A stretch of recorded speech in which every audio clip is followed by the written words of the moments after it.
네, 안녕하세요. 한의학 총강 13번째 시간입니다. 오늘도 아직 7시가 안 돼서 일찍 출근을 했습니다. 요거를 놓고 하기 위해서. 시간이 진짜 일하다 보니까 짬을 내기가 이게 하나의 영상 하나에 한 30분 전후잖아요. 요것도 사실 힘들어서 최대한 어떻게 시간을 좀 아껴서 쓰고 있습니다.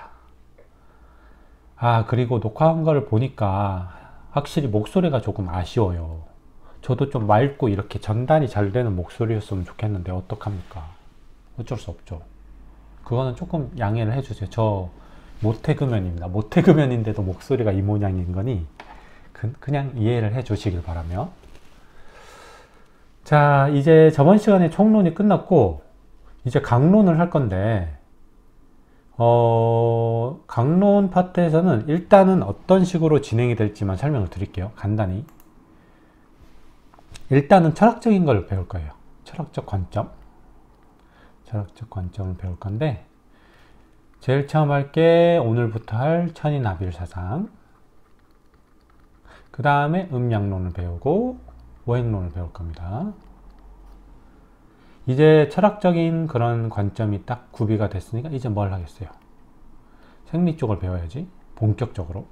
여기서부터는 조금 뭐랄까, 실체가 있는 대상들을 배우는 거라서 재밌겠죠. 자, 여기서는 순서를 보통 장상학설 먼저 총강에 나와 있는 걸로 알고 있는데 그렇게 하면 이해가 사실 힘듭니다. 우리의 그 어떤 기본적인 물질적 요소들을 정의를 잘 하고 나서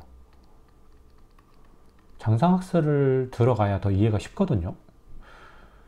그래서 일단은 이런 기혈 진액이라는 기본적인 생리적 물질들에 대해서 정의를 먼저 해두고 그 다음에 장상학설을 할 거고, 아마 이걸로 끝날 수도 있는데 뭐 보면서 경락 쪽은 할 수도 있어요. 경락을 뭐 세세한 어차피 그 경로 같은 거는 본인이 좀 여러 번 보면서 익히셔야 되고 어느 정도 규칙성도 쉽기 때문에 이거는 본인이 하셔야 되는 측면이 있는데, 그냥 이 중에서 중요한 파트 있잖아요. 오수열 파트, 정영수, 원경합 이런 혈들 있잖아요. 그 경락들마다 12경락마다 이거는 아마 위치적으로 약간 종횡으로 얽혀가면서 설명을 드릴 것 같아요. 그래서 경락은 전체는 안 하더라도 최소한 요거는 할 것 같아. 아시겠죠? 그래서 생리 쪽까지 해서 아마 이 한약총강 강의는 마칠 것 같은데, 기회가 되면 뒤에 병리 쪽도 하긴 할 건데 전에도 말씀을 한번 가볍게 드렸고, 이게 병리 쪽 파트는 어떻게 보면 뭐랄까 약간 여러 번 눈에 익히면서 대응 가능한 그런 파트들이거든요. 그렇기 때문에 본인이 좀 스스로 공부를 할 수 있는 파트들이에요. 왜냐면 이 생리랑 이 철학적 관점이 구비가 되어 있었으면. 그래서 아마 그거는 안 할 것 같긴 한데, 그래서 생리 쪽으로 마무리를 할 건데 그래도 이 강의 시간이 좀 길어질 것 같거든요. 제가 최대한 자세히 하는 이유가 이거 디테일하게 어차피 현장 강의나 이런 학원이나 이런 데서는 세세한 한자나 이런 것까지 짚어주면서 이해를 해줄 수 있는 시간이 없잖아요.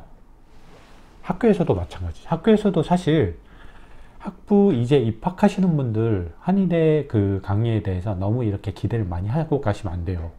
시간이 한정적이기 때문에 약간 되게 훑트는 식으로 가거든.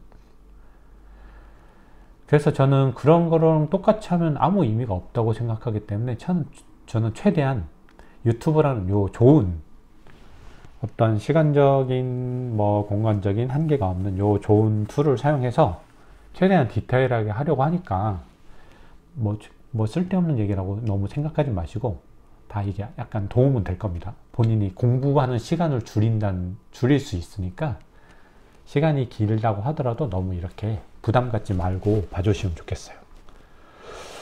자, 그러면 천인합일 사상을 먼저 시작을 할 건데, 이거를 이거 정책원념하고 결국 비슷한 거 아니에요? 비슷합니다. 근데 이거를 한자로 조금 이해를 하면 쉬운 게, 이 천인합일은 뭐랄까 합일이거든요. 하나로 합친다인데 이거를 하나로 합친다라고 이해하기보다는 이렇게 이해하시면 더 쉬워요. 천지자연과 인간 간에 뭐가 있다? 1대1로 완벽하게 대응되는 요소들이 있다. 이 1대1 대응 관계보다 초점을 맞추면 이게 천인합일 쪽에 가까워요. 밑에 나옵니다. 밑에서 예시까지도 자세히 들어줄 거예요. 그럼 정체관념은 뭐냐? 이 정체 뭐라고 했어요? 정리정돈하다 할 때 정이죠? 그럼 이거는 뭐냐면 정리정돈된 체계. 요거에 더 조금 주안점을 두는 거야. 이 정체관념은. 이 정리정돈된 체계가 있기 때문에 뭡니까? 어떤 생리, 병리적인 인과관계가 성립을 할 수 있는 거지. 아시겠죠? 무슨 말인지 알겠죠? 그래서 약간 이런 여러 가지 현상들, 생리적, 병리적 현상들이 있잖아요. 이것들이 사실은 아무 관계가 없어 보여. 일반인이 보기에. 시간적으로도 공간적으로도 좀 떨어져 있거든. 뭐 이게 나타나는데 한 뭐 몇 시간 후에 이게 나타나고 뭐 이런 식으로 되는 거 있잖아. 시공간적으로. 그리고 발병 부위도 달라. 시공간적으로 완전히 떨어져 있어. 그래서 뭐랄까, 그냥 일반인이 볼 때는 아 이거 그냥 독립적인 현상인 것 같아. 그죠?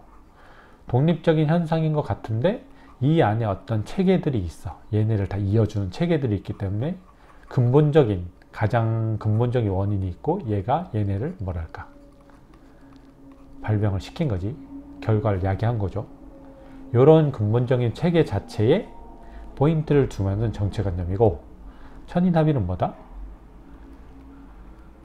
요거랑 요거가 시공간적으로 떨어져 있지만 완전히 1대1 대응된다. 요거예요. 조금 그 차이가 아시겠죠? 그래서 이번에는 여기에서는 요 둘의 비교에 대해서 둘이 어떤 차이가 있는지 그거를 한번 볼게요. 보시면은 둘 다 어떤 공통점이 있죠? 시공간적으로 상당한 거리에 놓임으로써 공간적만이 아니라 시간적으로도 일반인이 봤을 때 어때? 얘네는 뭐 상호 연관성이 없네. 독립적으로 일어난 사건들이네. 이렇게 추정되는 어떤 별개로 보이는 현상들이 있을 수 있거든요. 근데 그거에 이 천인합일과 정체관념은 둘 다 뭐 해줘요? 어떤 인과적 연결고리나 1대1 대응 관계를 제공해 준다는 공통점이 있죠. 그런데 제가 방금 말씀드렸죠. 정체관념은 뭐다? 이들을 연계시켜주는 어떤 체계적 구조의 존재 및 그에 의해 이루어지는 현상과 인과관계가 논의의 핵심 요지예요. 이거를 예로 들어보면은 약간 간단한 예를 들면 이런 거죠. 경혈로 예를 들면은 족삼리혈이라고 해서 무릎 아래쪽에 있는 혈이 있거든요. 다리 쪽이잖아. 그럼 족삼리혈과 내 지금 체에서 소화불량이 왔어. 이거는 배에 있습니다. 이거는 무릎 아래쪽에 있고, 그죠? 뭡니까? 공간적으로 완전히 다른 곳이죠. 격리돼 있잖아요. 어느 정도. 그런데 소화불량이 얘를 자극했더니 뭐더라? 소화불량이 없어지고 꾸룩꾸룩 하면서 뭔가 체증이 내려가더라. 그래서 이 사이에 뭐가 있더라? 조경명 위경이라는 어떤 경락의 구조적 존재가 얘네 둘을, 족삼리혈과 뭐를 이어줘? 위를 이어주기 때문에, 연계해주기 때문에 이런 어떤 반응이 일어난다. 치료 반응이.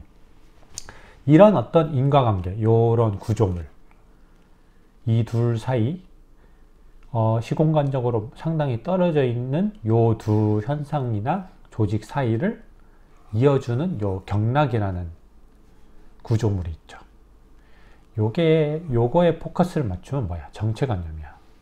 그렇기 때문에 이거는 그거예요. 보자. 유기적으로 연계된 현상들 간의 형태적 기능적 유사성 여부는 큰 고려 대상이 아니야. 족삼리혈이라고 위 모양으로 이렇게 생기진 않았을 거 아니야. 얘는 위 모양으로 생긴 어떤 혈자리이기 때문에 위를 치료하겠구나. 이게 아니란 말이지. 혈은 그냥 되게 미세한 점의 형태를 띠잖아요. 그런데도 위를 치료하고 있거든. 그래서 이런 거는 고려 대상이 전혀 아닌 거지. 그런데 천인합일사상은 되게 극단적이에요. 이런 논리가. 이렇게 연계된 사이에는 어떤 강한 투영성이 보장이 된대. 담보가 된대. 근데 보통 어때요?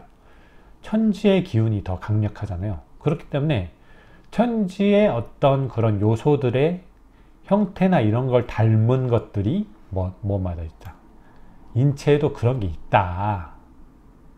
조금 아시겠습니까? 그래서 이거는 정체관념에 비해서 이 증거로 제시되는 자연계 현상과 인체 간 대응관계를 살펴보면 이거를 이렇게 대응시켜? 이런 생각이 들 수 있어요. 그런 어떤 너무 수치적이나 형태적인 유사성으로만 대응을 시켰다는 도식적인 느낌을 받게 되거든요. 이거는 정상적인 겁니다. 당연한 거예요. 아시겠죠? 이거 굳이 예를 들면은 보자.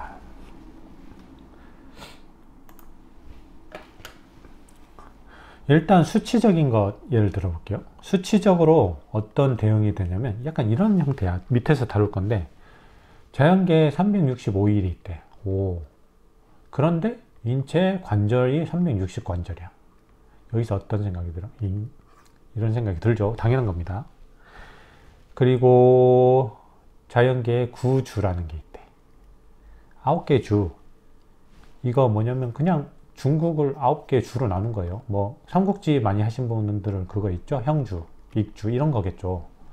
그래, 그럼 구주가 있다고 치자. 지리적으로 이게 인체에서 구규 9개의 어떤 구멍과 연결이 된다. 이것도 잉하죠. 한 번 더. 열흘이 있으면 10손가락이 있대. 뭔가 봤을 때 으잉 하는 반응이 일어나면 이거는 약간 이런 도식적인 느낌이 너무 세다. 도식적인 느낌이 너무 센 천인합일의 약간 그런 관점일 수도 있다. 이렇게 보시면 될 것 같아.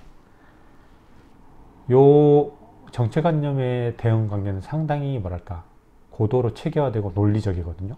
근데 이거는 약간 너무 직관적인 관점이 있어. 수치는 이렇고 형태적으로도 유사한 게 있거든요. 보시면 이 형태적으로도 유사한 게 있는데 예를 들어서 어떤 게 있을까? 형태적으로는 그런 거 있거든요. 높은 산, 고산. 자연계에 높은 산이 있는데 인체는 그런 게 있대. 막 어깨뼈나 무릎뼈처럼 튀어나온 데가 있죠. 그리고 그럼 높은 산이 있으니까 뭐 깊은 계곡, 골짜기가 있겠지. 심곡. 그럼 어깨랑 무릎에 반대되는 뭐가 있어요? 이거 액괴기라고 해서 어깨의 반대쪽에는 오목한 뭐가 있어요. 이거 뭐야? 겨드랑이, 애과. 그리고 무릎의 반대쪽 뒤쪽에는 뭐가 있어요? 괴기라고 해서 오금이 있습니다. 오금. 둘 다 뭐예요? 얘네하고 상대적으로 조금 뭐랄까 쑥 움푹 들어간 부분이죠. 근데 이런 형태적인 거는 조금 의미가 있습니다. 그죠? 형태적인 거는 의인하지 않게 돼요. 이거는 당연한 거니까. 근데 이런 저는 수치적인 거는 조금 의인하게 됩니다. 뭐 이런 것도 나름의 뭐 내재된 그런 게 있겠지만.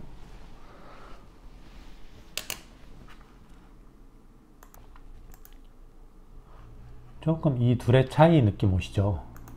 요 둘의 차이나 요 수치적 형태적 예시, 이거 뒤에서 자세히 다룰 겁니다. 자세히. 이것도 어쨌든 1대1 대응 관계를 응하더라도 조금 대응을 잘 시켜서 한 번쯤은 잘 보고 가셔야 돼. 뭐 시험에 나올 수도 있겠죠. 저라면 안 되겠지만. 그래서 이 천인합일 사상과 관련된 문구들이 있어요. 우리가 또 원문을 잘 봐야지. 그 원문까지만 보고 이번 시간은 마칠게요.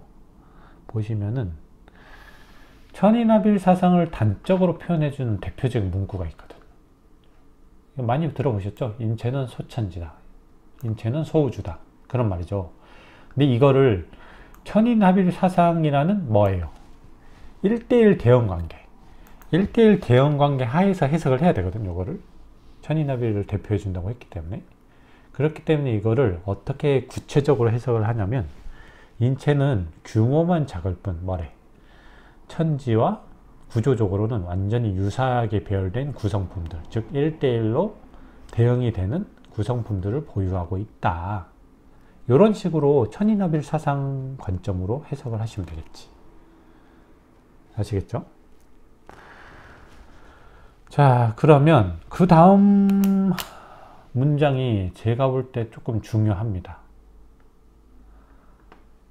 요것도 중요하고 그 다음 거는 양생법이니까 이게 제가 볼 때 좀 중요하거든요.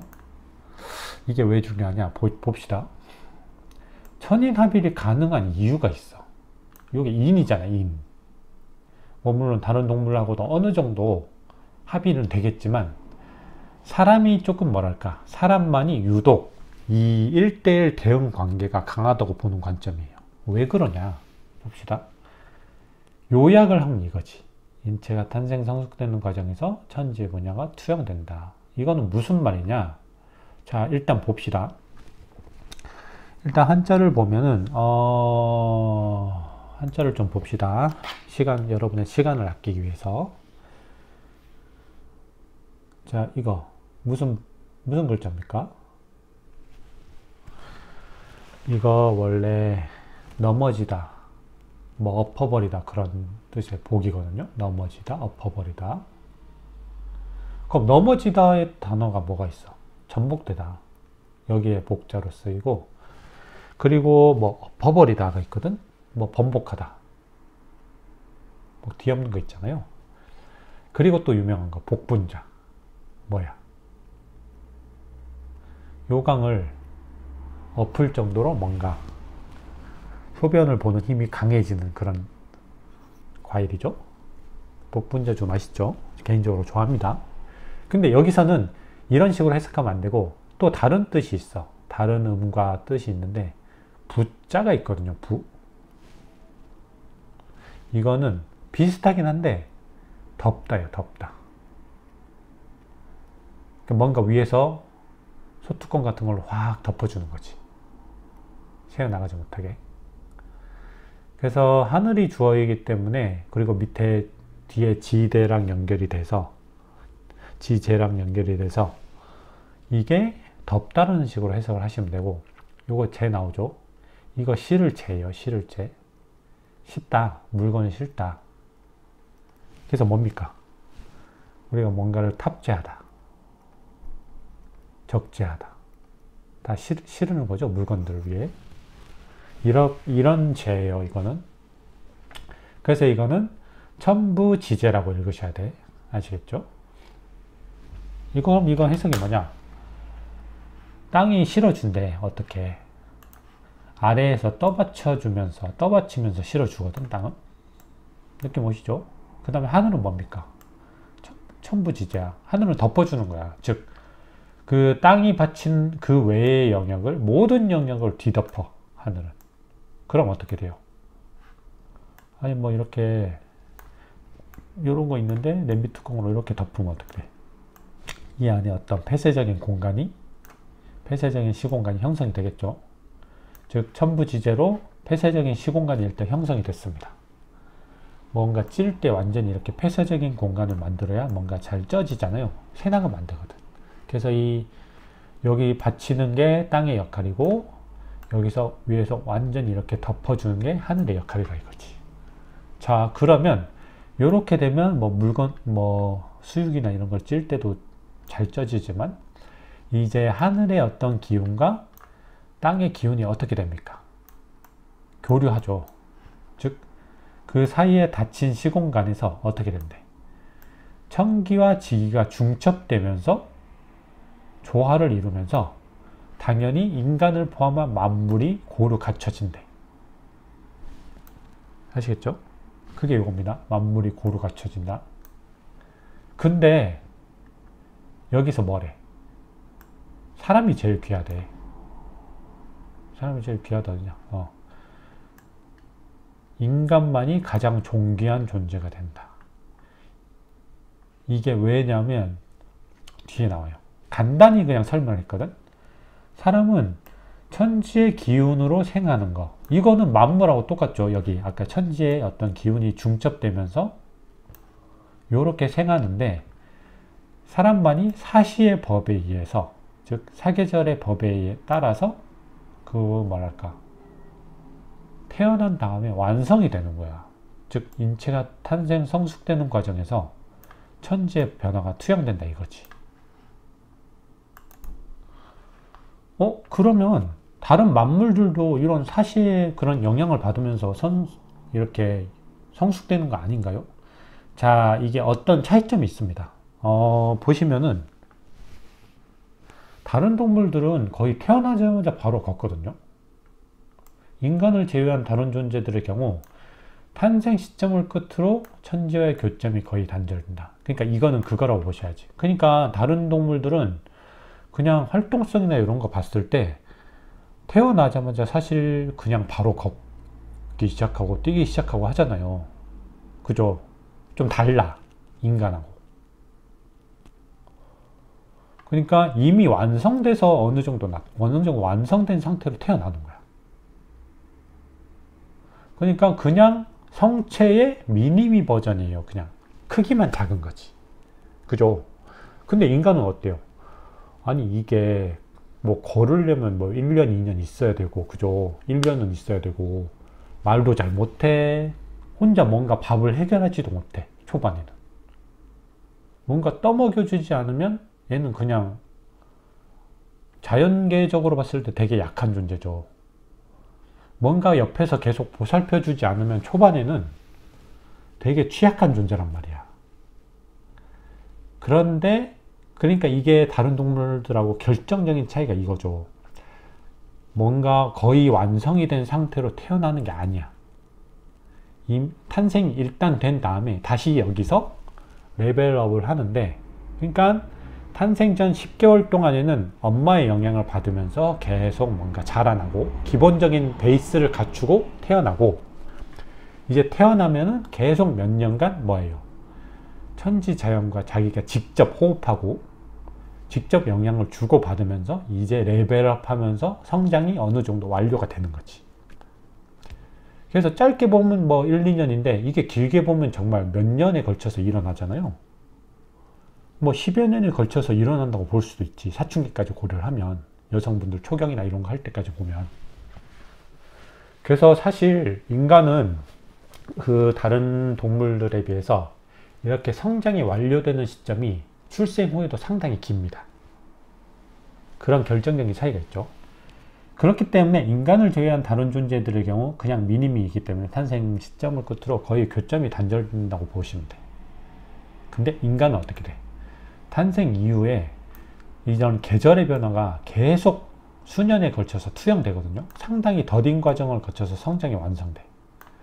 그래서 계속 뭐랄까 천지의 변화가 얘한테 각인되고 각인되는 거야. 그래서 정말 천지를 닮은 가장 존귀한 존재가 되는 거지. 조금 이해 가시죠? 그래서 이거를 또 다룬 문장이 있는데, 그래서 천지가 온전히라기보다는 모든 동물, 생물 중에서 가장 온전히 천지의 영향을 받아서 천지의 흐름과 가장 비슷한 상태로 성장을 하게 되는 거야. 살아가게 되는 거지. 그래서 여기 있습니다. 이 하늘의 변화가 인간에겐 덕으로 나타나. 땅의 변화는 어떻게 나타나? 기의 변화로 나타나지. 즉, 이처럼 다른 동물들 대비 장기간의 종합적인 생장 과정을 거친 인간에게 뭡니까? 하늘의 변화는 덕인데, 이거는 약간 정신적인 측면으로 보셔도 되고, 어떤 신의 중심 부여 능력으로 보셔도 되고, 약간 이렇습니다. 그냥 이렇게만 이해하고 넘어가시면 될 것 같아요. 땅의 변화는 뭐? 당연히 기의 흐름이겠죠? 약간 무형성, 유형성 쪽이에요. 이렇게 반영되기 때문에 덕은 뭡니까? 이 덕이라는 무형성 강한 존재는 하늘처럼 끊임없이 흐르는 거야. 그죠? 덕은 흐르지. 끊임없이 흘러나가고, 기는 뭡니까? 땅이 뭐랄까 손대지 않는 곳이 없죠. 그래서 기도 마찬가지로 인체의 모든 곳에 고루 얇게 퍼지게 된다. 물질적으로 모두 얇게 퍼지게 되는 거지, 조직적으로. 그래서 기는 박하게 되지. 이 박이 희박하다 할 때 박입니다. 좀 얇게 퍼진다는 거예요. 그렇게 하면서 생한다. 이렇기 때문에 인간이 뭐랄까 천지와 가장 유사한 조화로운 생명 활동을 영위하게 되는 원동력으로 작용하게 되는 거지. 즉 인간이 어떤 정신적 활동이 타 어떤 생물들보다 우위에 있는 결정적인 이유로 요거를 볼 수 있어요. 이 성장 과정이 조금 뭐랄까 되게 더디거든. 이 더딘 성장 과정을 통해서 엄청 무용성 강한 천지의 변화들이 고스란히 몸에 아로새겨지거든. 이 아로새겨진다는 말이 조금 적절하죠. 그렇기 때문에 다른 생물들은 뭐다? 일단 출생 후에는 출생으로 거의 레벨업이 끝나서 사실상 성체의 미니미일 뿐이고 그때부터는 그냥 육체적으로 성장을 하는 거야. 근데 인간은 일단은 탄생 후에도 계속 수년에 걸쳐서 끊임없는 레벨업이 일어나죠. 정신적, 육체적 양쪽으로. 그렇습니다. 이게 왜 중요하다고 하는지 아시겠죠? 어떻게 보면 인간과 다른 생물들의 차이를 말씀드린 거죠. 그래서 결국은 그래서 인간이 가장 천지를 닮은 존귀한 존재다. 그렇기 때문에 인체는 뭐다? 소우주다. 이렇게 말하는 거지. 느낌 오시죠? 어려운 내용은 아닙니다. 그래서 이 양생법까지만 하고 오늘은 마감을 할 거예요. 양생법은 어렵진 않습니다. 보시면은 그러면 이 천인이 합일되기 때문에 어떤 후천적으로 우리가 뭔가 길러나갈 수 있는 양생법이 있겠죠. 사람과 인간이 닮아 있기 때문에 어떻게 살아야 돼? 최대한 천지 자연의 변화에 가깝게 살수록 천지 자연처럼 오래 살겠지. 거스르지 않고. 천지는 무궁하게 변화하니까. 최대한 그거에 맞춰서 살면 사람도 좀 장수할 수 있다. 이런 내용이 나오겠죠, 당연히. 그래서 여기서는 후천적으로 어떻게 하면은 요 양생을 할 것인가, 천인합일적 관점에서 그게 나옵니다. 그래서 두 가지 형태의 사람들이 나와요. 보시면은 천자와 현인인데 결국 공통적으로 지향하는 건 똑같습니다. 보시면 봅시다. 일단은 앞에서 설명한 것처럼 인체는 뭡니까? 땅의 변화에 그 기반을 둔 기의 흐름 속에 형이 완성되지만, 그죠? 실상은 뭡니까? 하늘의 변화에 기반을 둔 신의 활성도에 의해서 그 명운 같은 게 결정이 되는 거야. 이게 중심조화 유발 능력도 있지만 정신적 활동을 조금 정신적으로 많이 활성화된 사람인가, 정신활동이 뛰어난 사람인가 아닌가도 결정이 되잖아요. 그거에 의해서 뭐가 결정돼? 어떤 살아갈 때 효율적이고 적극적으로 얼마나 효과적으로 대응을 할 수 있느냐도 결정되니까 사실 이게 명을 결정한다고 볼 수 있죠. 그죠? 그래서 사람은 땅에서 태어나지만 그 명이 어디 달려있대? 하늘에 달려있대. 그죠? 이거 매달리다 할 때 현입니다. 이거 여러 단어가 있는데 현수막도 뭔가 매달린 이런 천조각이죠. 그리고 그 귀에 걸면 귀걸이, 그거 한자로 뭡니까?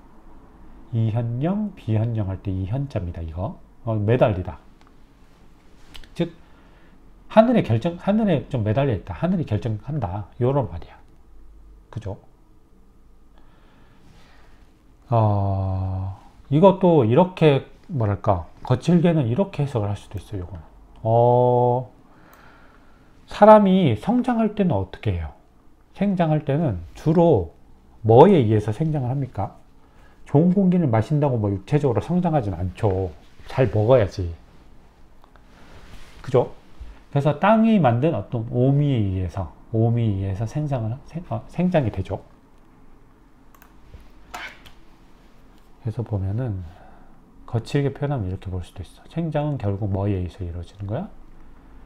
땅에 의해서 만든 땅이 오미에 의해서 생장이 되는 거지. 근데 실제 생명의 유지는 어떻습니까?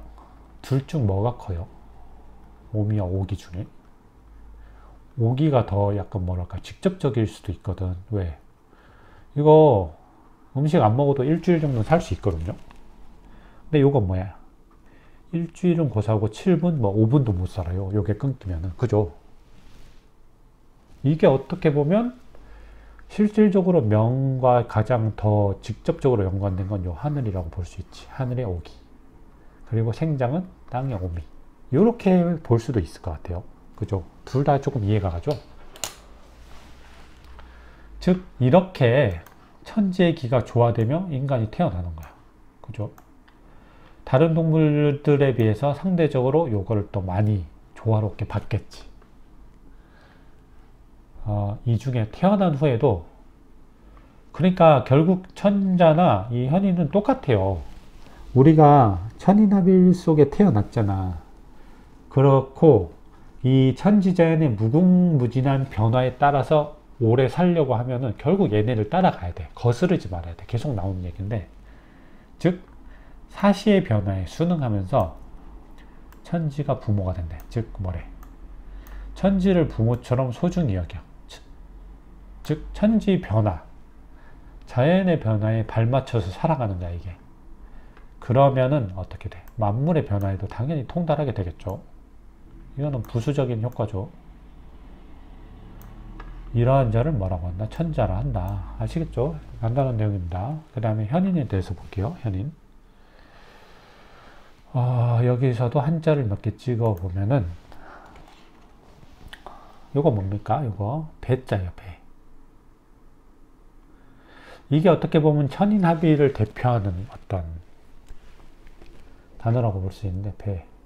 1대1 대응된다는 배입니다. 그죠? 짝이 된다. 짝이 된다. 뭐 있습니까? 배우자. 인생의 반려자, 배필. 이런 뜻이 있겠죠? 이런 단어들이. 어쨌든 배는 이런 거예요. 아시겠죠? 그리고 그 다음도 보면은, 한자를 다 먼저 할게요. 요 상 뭡니까? 장기로 나오죠? 코끼리상. 근데 코끼리상보다는 주로 철학적 관점에서는 뭘로 많이 쓰냐면 본뜨다. 치과에서 본뜨죠. 그대로 형태를. 그거 본뜨다 상으로 보셔야지. 대표적인 단어가 뭡니까? 상형문자. 어떤 존재의 형태를 본따서 만든 문자 있잖아요. 모양하고 비슷한 거. 그죠? 그 다음 요거 뭡니까? 방. 옆에 있다 방. 곁에 방. 대표적인 단어가 뭐예요? 수수방관. 팔짱 끼고 그냥 옆에서 바라보는 거. 또 방향부인 뭡니까? 이거 뭐예요? 옆에 아무도 없는 것처럼 행동한다 이거지. 옆에 아무도 없는 것처럼 행동한다. 좀 개념 없이 행동을 한다 이거죠. 그래서 요 세 단어를 중심으로 요거를 해보면은, 봅시다. 현이는 뭐래? 위로는 하늘과 대응된대. 이 아까 배가 1대1 대응된다고 했죠. 상배천이야. 하늘과 대응되며 짝을 이루는 머리가 있어. 자,